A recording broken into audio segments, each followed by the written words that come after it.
بسم اللہ الرحمن الرحیم۔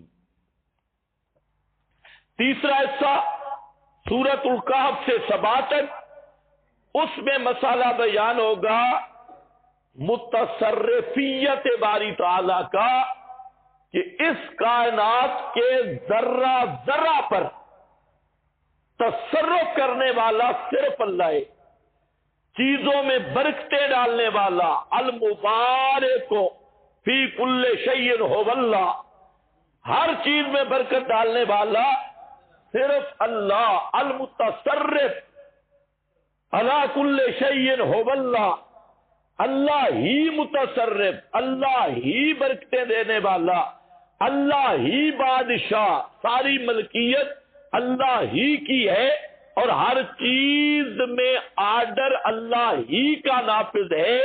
یہ مضمون جائے گا سورۃ الکہف سے سورۃ سبا تک۔ سورہ سبا میں اور مسائل کے ساتھ اصل مسئلہ آئے گا نفی شفاعت کاریہ کا، یعنی جس طرح اس کائنات کو پیدا کرنے والا اکیلا اللہ، تربیت کرنے والا اکیلا اللہ، تصرف کرنے والا اکیلا اللہ، اسی طرح قیامت کے دن بھی بادشاہ اور مختار اکیلا اللہ ہوگا۔ اس کے دربار میں کوئی شفاعت قہری نہیں چلے گی، شفاعت قہریہ، اس کو کوئی مجبور نہیں کر سکے گا، اس کی مرضی کے خلاف منوا کوئی نہیں سکے گا، جیسے مشرکوں کا گمان ہے۔ تو یہ چار حصے، اور جہاں چاروں کی طرف اشارہ ہے، حضرت فرماتے ہیں یہاں لفظ اللہ وصف مشہور کے طور پہ ذکر ہوا، جیسے آپ پڑھتے ہیں لِكُلِّ فِرْعَوْنٍ مُوسیٰ، ہر فرعون کے لیے موسیٰ ہے۔ اب فرعون ایک تو ایک شخص مشخص ہے، معین شخص ہے، وہ جو دریا میں غرق ہو گیا۔ موسیٰ معین شخص ہے جس پہ تورات اتری، اللہ کا نبی، اور ایک ہے فرعون کی صفت والا، موسیٰ کے وصف والا۔ فرعون کی صفت کیا تھی؟ مبتل۔ حضرت موسیٰ کی صفت محق۔ ہر فرعون کے لیے موسیٰ یعنی ہر مبتل کے لیے محق موجود ہے۔ ہر فرعون والی صفت کا کوئی ہوگا تو اللہ تعالیٰ اس کے مقابلہ میں موسیٰ جیسے اوصاف والا آدمی بھی کھڑا کرے گا۔ تو یہ اس کو کیا کہتے ہیں؟ وصف مشہور، مشہور وصف۔ یہ سنا ہوا ہے تو ہے، لیکن سمجھنا ضروری ہے۔ آپ نے بہت ساری باتیں سنی ہیں، لیکن انشاءاللہ سمجھیں گے جہاں، وہاں صرف سنی ہوئی ہے۔ وصف مشہور، سامری ایک معین ہے، ایک وصف مشہور ہے۔ ابو جہل ایک تو وہی بزرگ ہے جو بدر میں شہید فی النار ہو گیا تھا، اور ایک ابو جہل وصف ہے۔ تو ہر دور کا ابو جہل بھی ہوگا، ہر دور کا سامری بھی ہوگا۔ قرآن سمجھنے والوں کو یہ بات سمجھنی ضروری ہے، یہ کہانیاں نہیں کہ سامری بابا تھا فوت ہو گیا، نہیں۔ اب بھی کئی، ہر شرک کا دائی، پیر اور عالم وہ سامری ہے۔ جو تمہیں کتاب اللہ سے ہٹائے اور کتابڑیوں پہ لگائے وہ کیا ہوگا؟ پچھلے دنوں مولوی مجھ پہ ناراض ہوئے، کہتے فلانے بزرگ کو اس نے سامری کہا ہے۔ میں نے کہا یہ تو ہماری مہربانی ہے اور تمہاری ناشکری ہے، سامری کوئی معمولی آدمی تو نہیں تھا۔ ایک نبی اندر موجود ہے، ایک تورات لینے کی ہے۔ 32-36 سال کی محنت 2 نبیوں کی ہوئی ہے قوم پہ، معجزات بھی انہوں نے دیکھے ہیں، لیکن واہ بابا سامری 5 منٹ الٹا کر دیتا، 5 منٹوں میں بچڑے کی بھاں انہوں نے کہا وہ بھی بھول گیا اور تو بھی خاموش رہے۔ اصل مزہ چاستے اتنے آئیے نا تو ان کو کہتے ہیں ان کو پوچھو جو نظر ہی نہیں آتا، اے ہوں آئے نا اے بابا بچہ بول دے، یہ بچڑا آ گیا، کوئی معمولی آدمی تو نہیں تھا۔ سامری آپ بھی یہاں 2 مہینے قرآن سن کے جاتی، جب واپس جاتے ہیں وہ مصنوعی تقوی والی سرکاریں جن کے اوپر ہمارے مشائخ کی یہ طرز نہیں ہے، بزرگوں کا یہ طریقہ نہیں جو آپ نے شروع کیا، ترنول سے گمراہ ہو کے آگے، خبردار خاموش۔ پھر آپ بھی کہتے ہاں دیکھو نا یہ بابا ہے بڑا پرانا، 80 سال 70 سال کا بابا اور شیوخ کا شاگرد ہے، تو شاید ہم نے پھر غلط قرآن پڑھا ہوگا۔ اچھا بابا جی ٹھیک ہے ٹھیک ہے، ہم انشاءاللہ آئندہ کوئی مسئلہ نہیں بیان کریں گے، تجھ سے پہلے پوچھیں گے بعد میں ہم پھر تو سمجھ لو یہ کون ہے۔ ہاں اب یہاں نہیں بولتے، وہاں آپ نے کیا بولنا ہے؟ یہ کون ہے؟ ہاں یہ بابا سامری ہے، ہر علاقے کا سامری جدا۔ خیر، لکل فرعون موسیٰ وصف مشہور، یا مشہور وصف خالقیت، الحمدللہ الحمد للخالق، الحمدللہ الحمد للخالق، یہ پہلا حصہ ہے۔ رب العالمین دوسرا، ربوبیت کا بیان۔ الرحمن تیسرا، کیسے؟ الرحمن مہربانیاں کرنے والا، چھوٹی بڑی نعمتیں دینے والا، نوازنے والا، وہی ہوتا ہے جو بادشاہ ہو، جو متصرف ہو، جو مبارک ہو، اور مالک یوم الدین چوتھا، قیامت کے دن بھی اسی کا اختیار ہوگا اور کسی کا اختیار۔ چاروں حصے آگے کیا ہے اس پہ میں بات کروں گا، حصوں چاروں آگے ایاک نعبد کیا ہے، ایاک نستعین کیا ہے، اس پہ بات آئے گی۔ 2 تقریریں، تیسری تقریر حضرت مجدد الثانی رحمت اللہ علیہ، شیخ احمد سر ہندی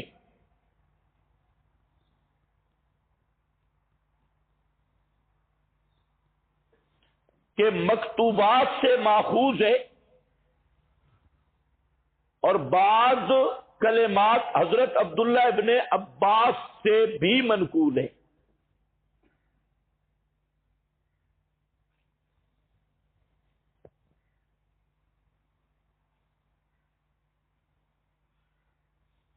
اور اس کو بھی حضرت الوانی رحمہ اللہ نے بیان کیا۔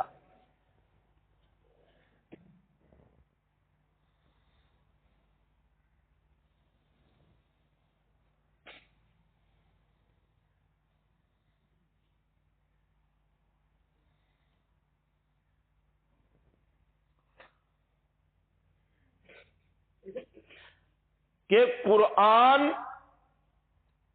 یہ تقریر کس چیز پہ سن رہے ہو؟ ہاں یہ یاد رہے، سورہ فاتحہ کو ام القرآن کیوں کہتی ہے؟ قرآن کا لب لباب اور خلاصہ حوامیم سبع میں، 7 حوامیم، حامی مومن سے احقاف تک،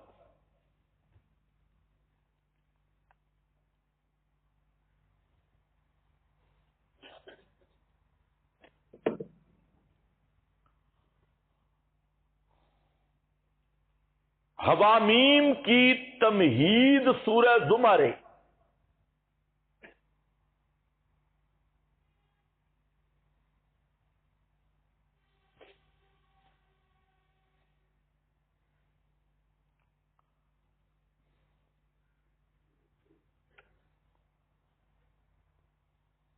اور اس تمہید میں مرکزی مضمون ہے فاعبد اللہ مخلصا لہ الدین۔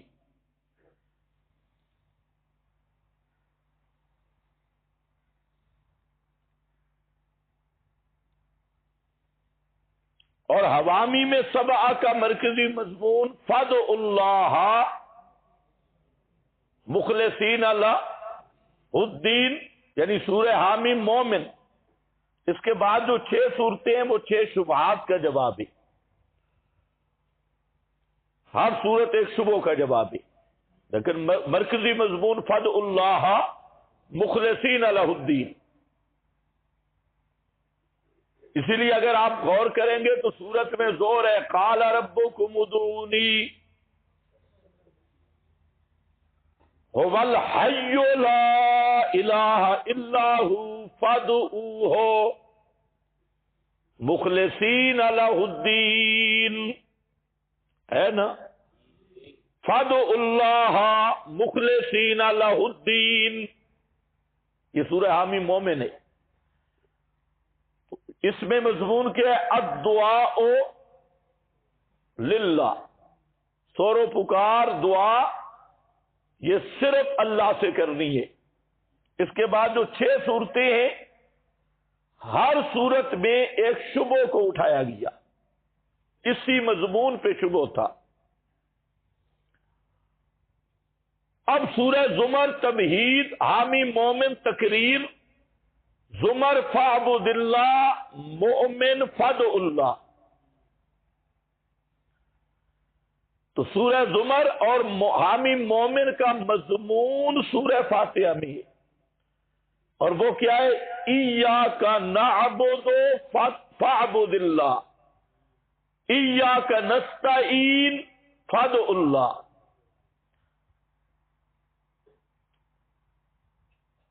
سمجھ گئے؟ فاعبد اللہ ایاک نعبد فادع اللہ ایاک نستعین۔ تو ایاک نعبد و ایاک نستعین اس لحاظ سے سورہ فاتحہ کا دعویٰ ہے۔ میں نے کہا تھا نا بعض نے اس کو دعویٰ بنایا۔ پھر مجدد نے کہا کہ ایاک نعبد و ایاک نستعین، اس کا خلاصہ ہے بسم اللہ کی بامی۔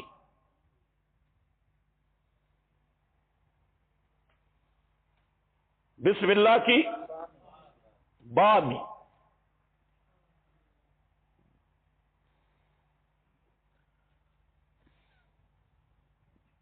با کے 17 معانی، بلکہ اس سے بھی زائد ہے، نحو میں تو آپ نے یہی پڑھے ہیں، کچھ اور معانی بھی ہے با کے۔ لیکن جہاں مفسرین کے 2 قول ہیں، ایک یہ کہ الباء للاستعانہ، یہ با ہے استعانت کی، استعانت کا معنی کیا ہوتا ہے؟ مدد طلب کرنا۔ ہاں اب ذرا توجہ فرماؤ، اور یہ بھی دیکھو کہ ہم تقریر کرتے کرتے تفسیر میں داخل ہو رہے ہیں. اب یہ تقریر پورے قرآن میں لگ جائے گی. استعانت ایک. دوسرا فائدہ یہ سمجھیں کہ بسم اللہ جار مجرور اس کا متعلق مؤخر نکالیں گے. جنہوں نے بیضابی پڑھی ہے تو وہاں پر بھی یہ نقطہ موجود ہے. ویسے بھی بصری نحوی یہی کہتی ہیں کہ یہاں پر متعلق کیا نکالیں گے؟ مؤخر بعد بھی. بھائی سمجھ رہے ہو کہ نہیں؟ اصل یہاں میرے لیے ایک بڑا امتحان بن جاتا ہے کہ کچھ وہ طلباء منتہی بزرگ جن کو تفسیر کی ضرورت نہیں، ان کے سامنے تفسیر کرنا، وہ کہتے ہیں ہمارا وقت ضائع ہو رہا ہے. یہ چیزیں ہمیں پہلے بھی پتہ ہے. اور ایک وہ ابتدائی درجوں والے اگر ہم اوپر چلے جائیں تو وہ سمجھیں گے یہ پشتو بول رہا ہے، یعنی سمجھ نہیں آئے گی. تو اس لیے کچھ بڑے مہربانی کریں، کچھ چھوٹے ہوشیاری کریں، تب کام چلے گا. تو میں نے کیا کہا؟ جار مجرور کا کوئی متعلق ہوتا ہے نہیں ہوتا؟ تو جار مجرور کا متعلق کہاں نکالیں گے؟ شروع میں یا آخر میں؟ آخر میں نکالیں گے. کیوں؟ ایک تو نحوی بصری یہی کہتی ہے. دوسرا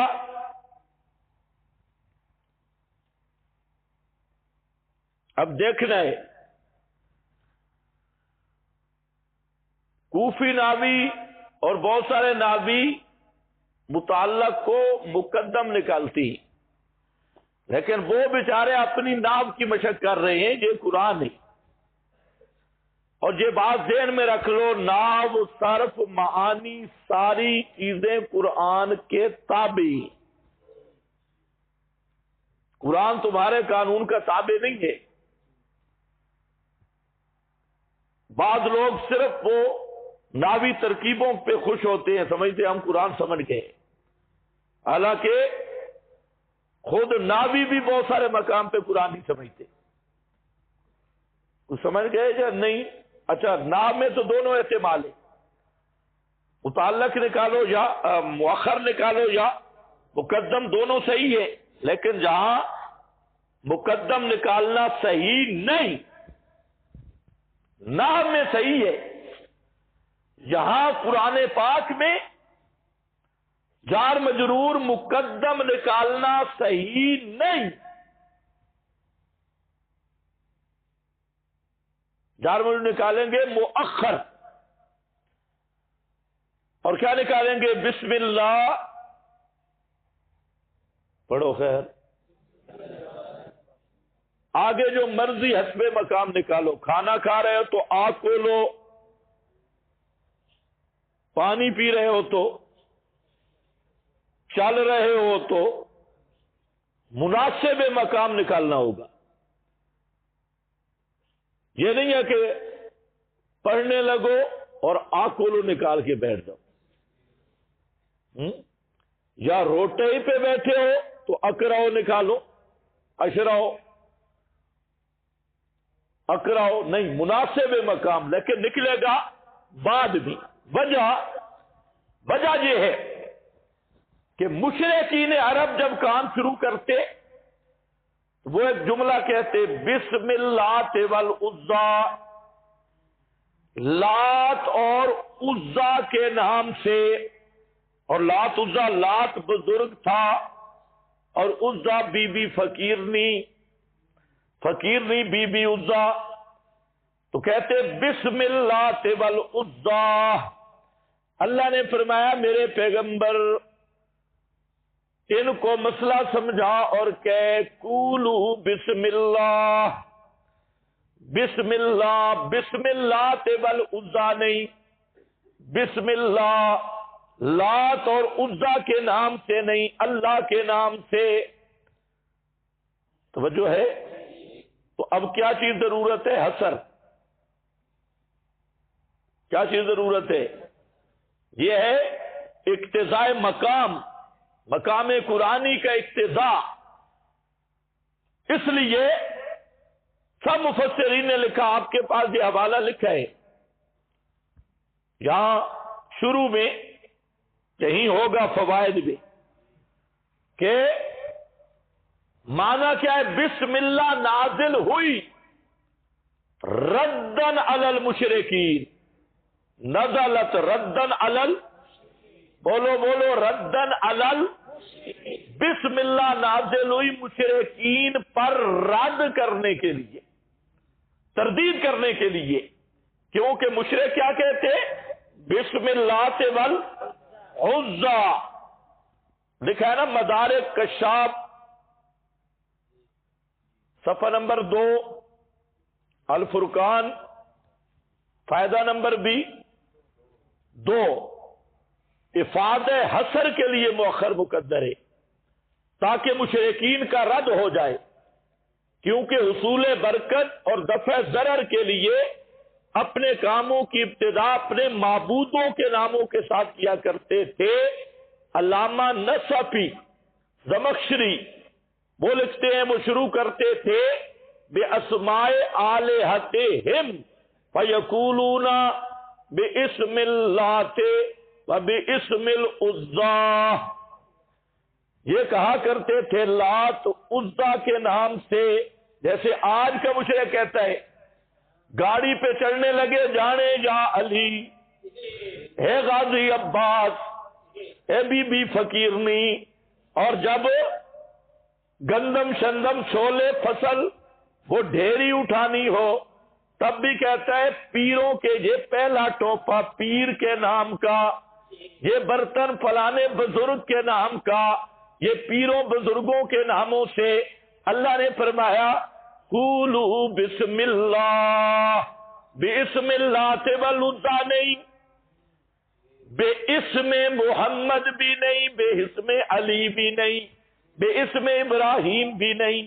جب بھی کوئی کام شروع کرو تو کس کا نام لوگے؟ بسم اللہ، اللہ ہی کے نام سے۔ کیا معنی؟ اللہ ہی کے نام سے، اور اونچا بولو، اللہ ہی کے نام سے۔ اکثر مولوی بسم اللہ کا معنی ہی نہیں سمجھتے، کہتے اللہ کے نام سے، شروع اللہ کے نام سے۔ یہ کون سا معنی ہے؟ شروع اللہ کے نام سے، اور شروع اللہ ہی کے نام سے، اللہ ہی۔ آپ سمجھے جب متعلق مؤخر نکالیں گے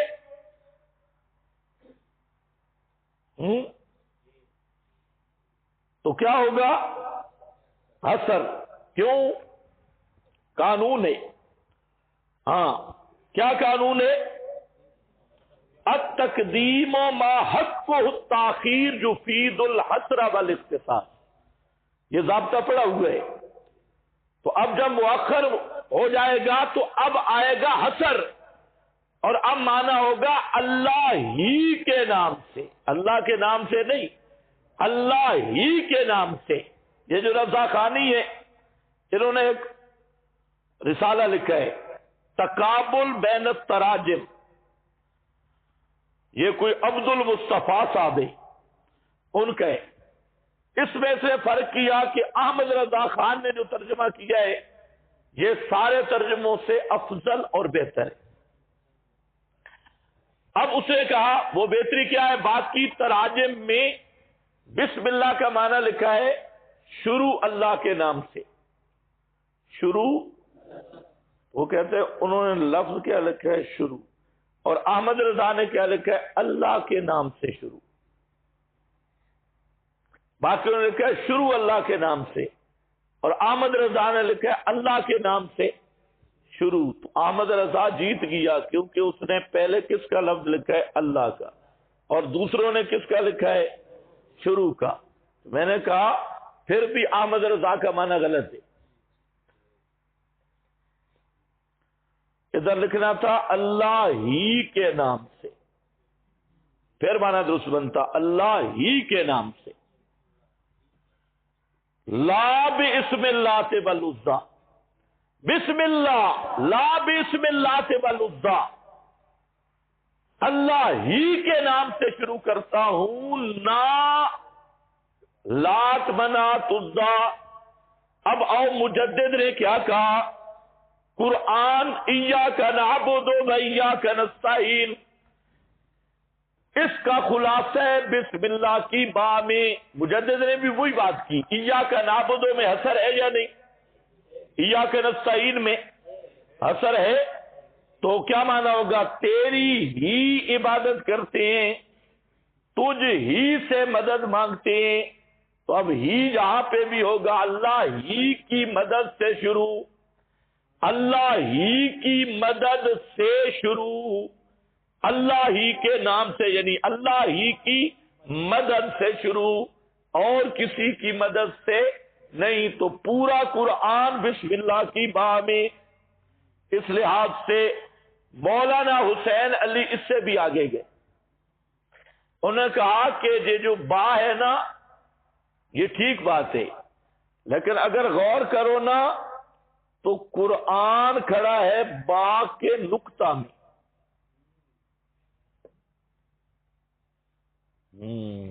اب پتہ چلے گا اگر کوئی ریاضی دان ہو کہ با کے نقطہ میں، آپ نے اتنا تو منتہی طلباء نے پڑھا ہے کہ نقطہ قابل تقسیم نہیں ہوتا، اتنا تو سب جانتے ہو نا، قابل انقسام، اگر انقسام ہو جائے وہ خط بن جائے گا، نقطہ ہوتا وہ ہے جو قابل انقسام نہ ہو۔ تو فرمایا جس طرح نقطہ قابل انقسام نہیں، قرآن یہ بتا رہا ہے، اسی طرح اللہ اپنی ذات و صفات و افعال و حقوق میں قابل انقسام نہیں، نہ اس کی ذات میں تقسیم ہے کہ دو بن جائے، تین بن جائے، کوئی ذیلی، کوئی حقیقی، کوئی ذلی، کوئی حقیقی، اور نہ اس کی صفتیں تقسیم ہوئی ہے کہ کسی کو عالم الغیب بنا دیا ہو، کسی کو مختار کل بنا دیا ہو، کسی کو حاجت روا مشکل کشا، اور جتنے مشرک ہیں ان کے شرک کی بنیاد ہے وَجَعَلُوا لَهُ مِنْ عِبَادِهِ جُزْءًا، سارے مشرک جَعَلُوا لَهُ مِنْ عِبَادِهِ جُزْءًا، وہ اللہ کے بندوں کو اللہ کی جزیں بناتے ہیں، اللہ تعالی کی صفات میں تقسیم کرتے ہیں کہ یہ بابا بھی پہنچا ہوا ہے، اللہ نے علم غیب دے دیا، اختیار کلی دے دیے، حاجت روائی اور مشکل کشائی کا منصب بابے کو مل گیا ہے، عہدہ مل گیا ہے، یہ بابا اللہ کے دربار کا وزیر اعظم ہے۔ یہ لکھا ہے مفتی احمد یار خان نے کہ نبی پاک صلی اللہ علیہ وسلم اللہ کے دربار میں وزیر اعظم ہے، یہ شان حبیب الرحمان ہے۔ بالکل پرانے مشرک، اگر ابو جہل آ جاتا نا، خدا کی قسم ان کے مقابلے میں وہ بھی توبہ کرتا، کانوں پہ ہاتھ لگاتا، بھئی مہارت تم تو مجھ سے بھی آگے نکل گئے، تم نے جہاں ترقی کی، جن کو تم کہتے ہو کلمہ گو، ہاں ایک گو نے گو عمران گو، کلمہ گو، گو جہنم الہ جہنم، ہاں بھائی، تو قابل تجزی نہیں، قابل تقسیم نہیں، یہ مشرک ظالم ہے، جعلوا لہ من عبادہ جزءا، انہوں نے اللہ کی جزیں بنائی، کوئی کہتے ہیں ابن اللہ، ابن اللہ، کوئی کہہ رہا ہے ان اللہ ثالث ثلاثہ، تین اکنوم، تیسرا اللہ، اور ایسے پھنس گئے نہ اکنوم کا پتہ، نہ ثالثہ کا پتہ، نہ اولا تے ثانیہ کا پتہ، تین مل کر خدا بن گئے۔ جعلوا لہ من عبادہ جزءا، تو پورا قرآن آ گیا با کے نقطہ میں. جس طرح نقطہ قابل تقسیم تجزی نہیں، اللہ رب العزت کی ذات قرآن یہی بتا رہا ہے اس کا کوئی جز نہیں، کوئی مخلوق اس کا قسیم نہیں، تقسیم نہیں، وہاں انقسام نہیں ہے، وہ وحدہ لا شریک ہے، اور یہی قرآن کا دعویٰ ہے. کچھ سمجھ گئے؟ اس میں آپ نے کیا سمجھا؟ ہم اب تفسیر کے اندر آ گئے. بسم اللہ میں پہلی بات میں نے ذکر کی کہ با کس کی ہے؟ استعانت کی. استعانت کا کیا معنی؟ مرادیں مانگنا. استعانت کا کیا معنی ہے؟ مرادیں، مدد طلب کرنا، مرادیں مانگنا. یہ با بتا رہے. اگر بسم اللہ ہی لوگوں کو سمجھ آ جائے تو شرک کا سوال ہی پیدا نہیں ہوتا. لیکن شیطان ایسا پلیت ہے، قبر پہ سجدہ ہی کرنے لگتا ہے تو پڑھواتا ہے بسم اللہ. پیر کے سامنے جھکا ہے بسم اللہ. شرک کا افتتاح کرے بسم اللہ. گدیا پہلے بسم اللہ کا معنی تو سمجھنا. بسم اللہ کیا ہے؟ کہ بسم اللہ جانے یا علی. بھائی مانا ابھی کہا بسم اللہ، اللہ ہی کے ساتھ ہی جانے یا علی، جانے یا فلا. تو بسم اللہ یہ ہے. اب طریقہ درس کا، بسم اللہ کی با پہ درس دینا ہے، صرف با پہ. اب قرآن میں پھیل جاؤ، بڑا مواد آئے گا. ایک مہینے کا درس ختم نہیں ہو سکتا. 3 گھنٹے درس دیتے رہو. کمال تو مولویوں کا ہے، جمعے کی تقریر کرنی ہے نا، خطبات سے رٹا لگاتی. قرآن کے قریب نہیں جائیں گے. فلانے بزرگ کا خطبہ، فلانے کا اس کے بعد جاہلہ، یہ اللہ والے خطبات کیوں نہیں بیان کرتا؟ 30 پاروں کا قرآن موجود ہے اور مولوی صاحب قرآن کے قریب نہیں کیا. یہ سردیوں میں بیٹھا ہے، گرمیوں میں بیٹھا ہے، اور وہاں جمعے کی تقریر ہو رہی ہے نوائے وقت اخبار پڑھ کے یا لطیفے. اور خطیبوں کو آپ جانتے نہیں، ہمیں پتہ ہے خطیب بیچارے جمعہ ان کے لیے مصیبت ہے. 6-7 تقریریں آتی ہیں تو اکثر لوگ سوال کرتے ہیں کہ خطیب جو ہے سال کے بعد چلا جاتا ہے. تو ہم کہتے ہیں جتنا علم ان کا ہوتا ہے وہ تمہیں سال میں سنا کے چلا جاتا ہے. اب ریورس ہی گیئر لگے گا. خدا کے بندے یہ قرآن ہے. اب اسی با پہ شروع ہونا. با کی بات نکل آئی کہ مدد کس سے مانگنی ہے. یہ با استعانت کی صرف ایک لائن پہ میں آیا ہوں. اب استعانت پر آپ پورے قرآن میں پھر جائیں. سورہ یوسف نکال لیں. اللہ المستعان، نکالو. اللہ المستعان علی ما تصفون. اللہ المستعان.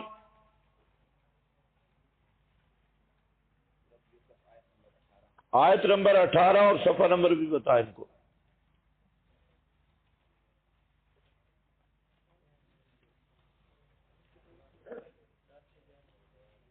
442. یہ ایتیں آپ کی دیکھی ہوئی ہیں لیکن خدا کے لیے ان کو سمجھنے کی فکر کرو.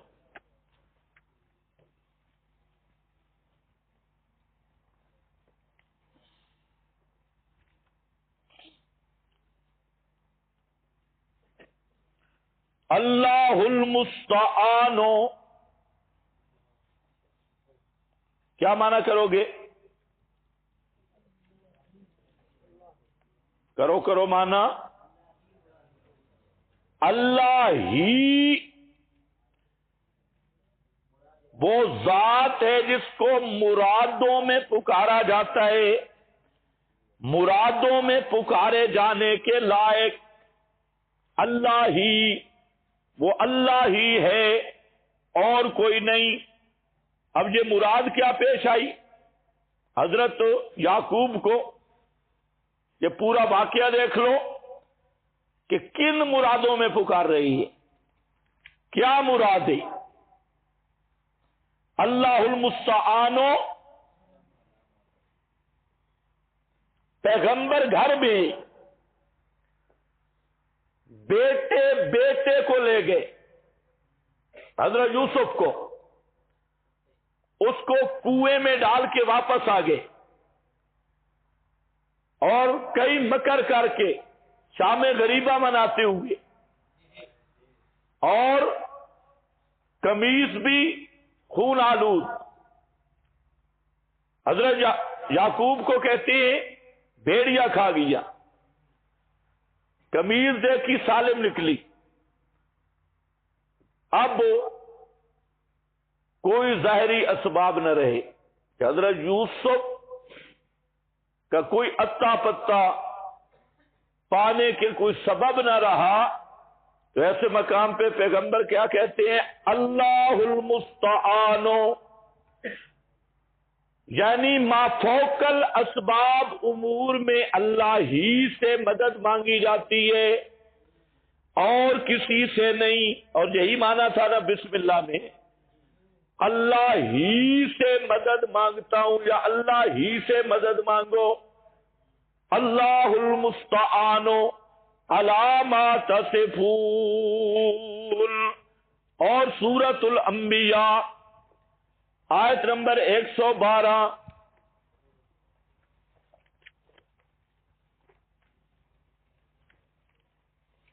بالکل آخری آیت۔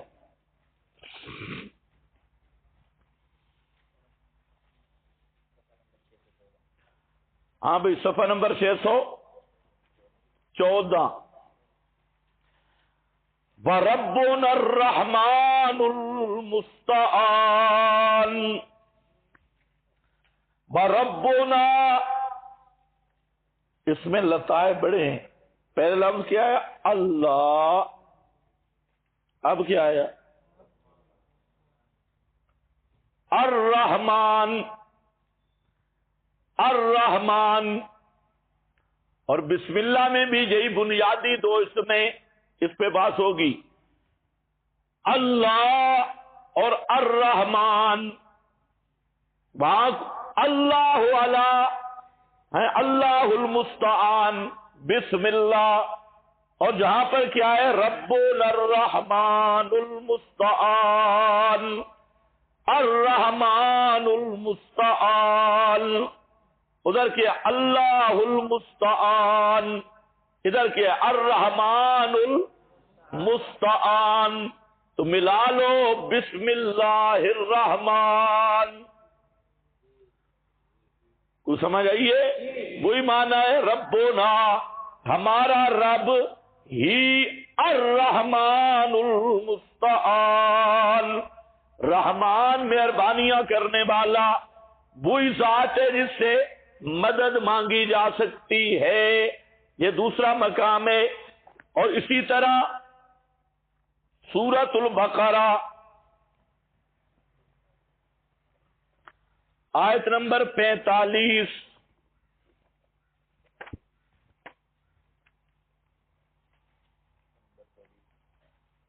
صفحہ نمبر 24۔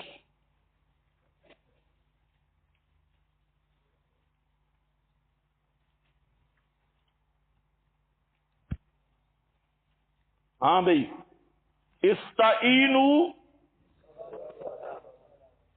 واستعینوا بالصبر والصلاۃ۔ اچھا، اسی کے ساتھ آیت نمبر 153 بھی نکال لیں، سورہ بقرہ۔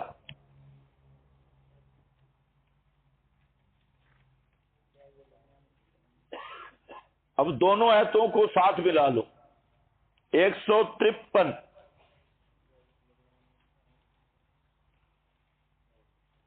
یا ایھا الذین آمنوا استعینوا بالصبر والصلاۃ۔ اے ایمان والو، یا اصل عبارت ہے اے ایمان والو استعینوا اللہ بالصبر والصلاۃ، اللہ ہی سے مدد مانگو، بالصبر والصلاۃ، مصیبتوں پر صبر کر کے اور نماز پڑھ کے، دعائیں مانگو مصیبتوں پہ صبر کر کے اور اللہ کے سامنے داریاں کر کے، لیکن مدد کس سے مانگو؟ استعینوا، دونوں مقام، استعین اللہ، اللہ ہی سے مدد مانگو۔ چلو سورۃ الاعراف نکال لو، آیت نمبر 128، صفحہ 229۔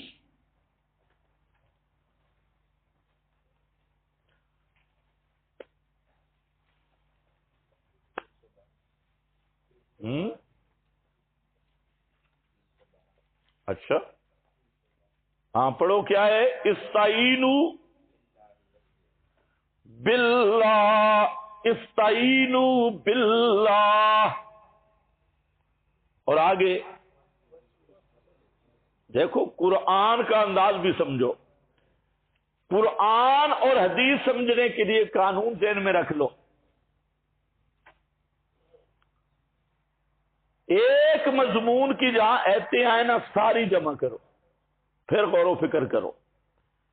ان میں سے ایک تو یہ خصوصیت ہے قرآن کی کہ القرآن یفسر بعضہ بعضا، ایک مقام پہ اجمال ہوگا قرآن خود بتا دے گا، کہیں اشکال ہوگا قرآن خود حل کرے گا، اور دوسرا قرآن پاک نے جتنے مضامین ذکر کیے ان میں ہر مضمون کی اصل تلاش کرنا ضروری ہے۔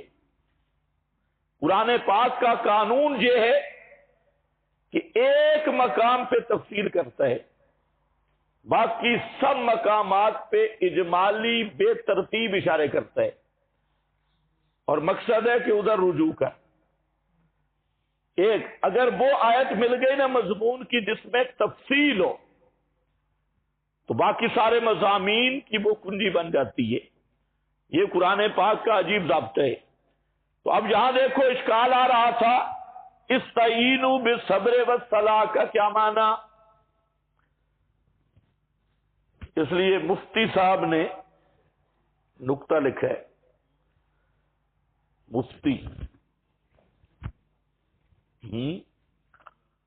مفتی صاحب، مفتی احمد یار خان صاحب۔ اب سارے پریشان ہو گئے، تم کیا سمجھتے ہو تمہارے مفتی ہوتے ہیں ان کے نہیں ہوتے؟ بڑا مفتی آج کل کے دور میں وہی ہوتا ہے جس کے دل میں اللہ کا خوف نہ ہو، وہ مفتی اعظم ہوتے ہیں۔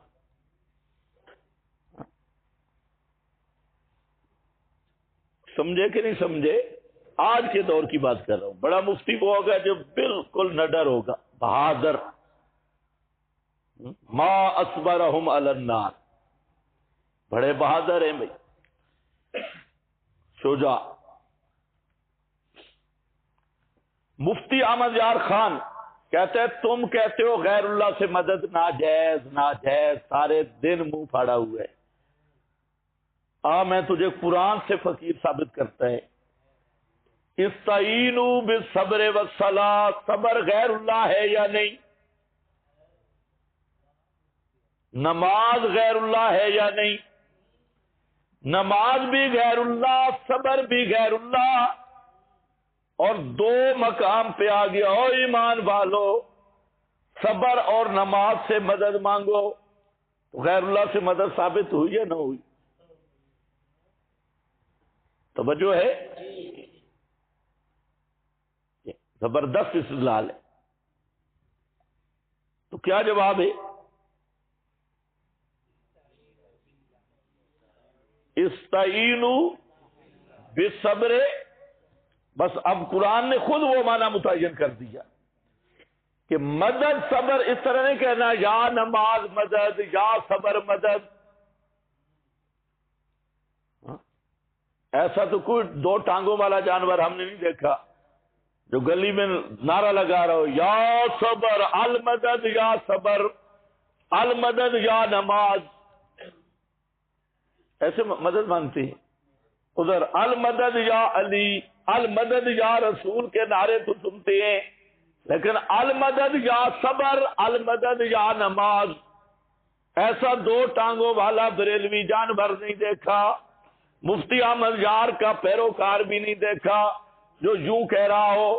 تو اس لیے مفتی صاحب نے جہاں ڈنڈی ماری قرآن میں نے کہا نا بڑا مفتی ہوتا ہے جس کے دل میں، آج کے دور میں یہی ہے، پہلے مفتیان کرام ہوتے ان کے دل میں اللہ کا ڈر ہوتا، اور جب سے یہ 2 سال والے کورس والے مفتی شروع ہوئے ہیں ماشاءاللہ، ان میں سب سے بڑی بہادری یہی ہے کہ ان کے دل سے خوف خدا نکال دو. ورنہ مفتی ہو فتویٰ دے رہا ہے اور دلیل کیا ہے، بابے نے لکھا ہے، فلاں نے فتاوی میں لکھا ہے، یہ دلیل ہے مفتی کی.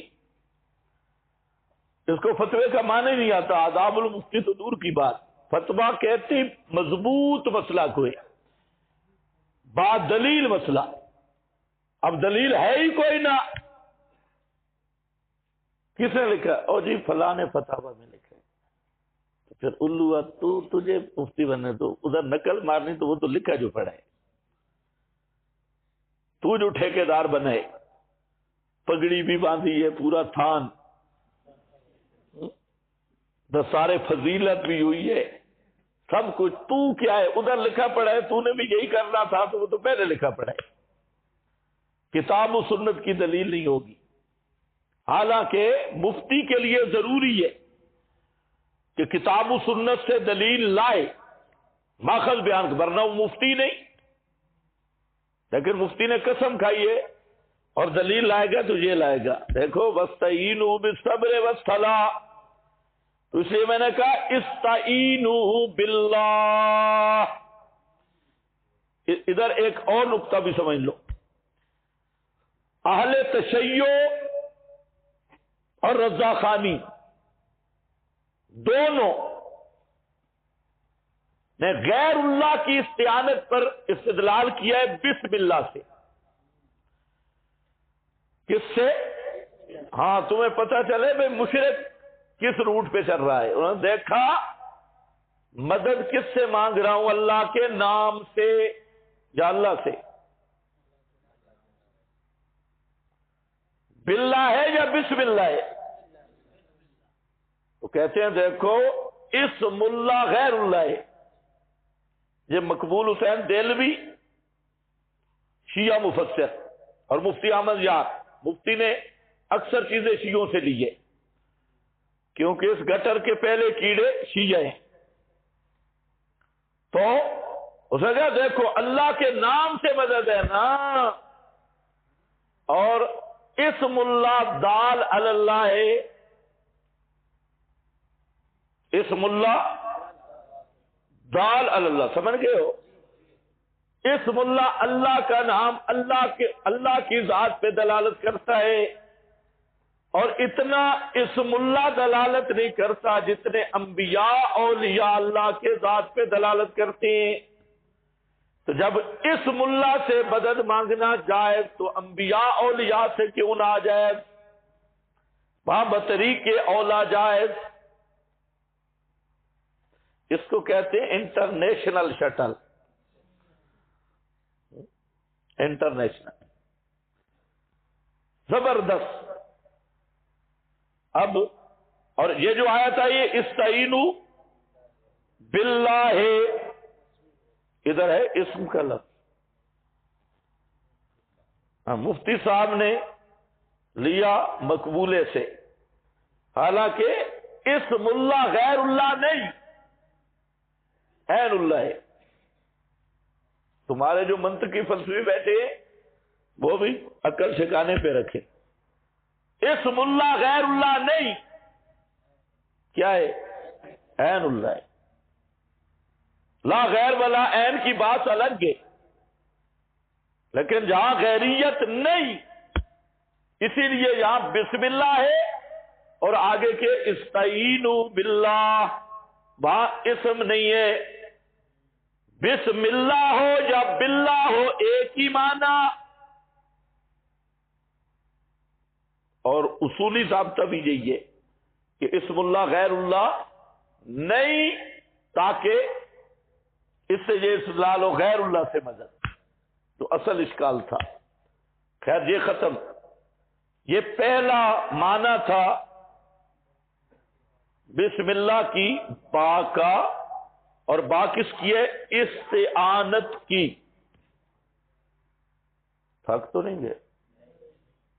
تھوڑا سا سن لو۔ قاری صاحب میری طرف دیکھ رہے ہیں، میرا خیال ہے ٹائم اوپر ہی ہو گیا ہے۔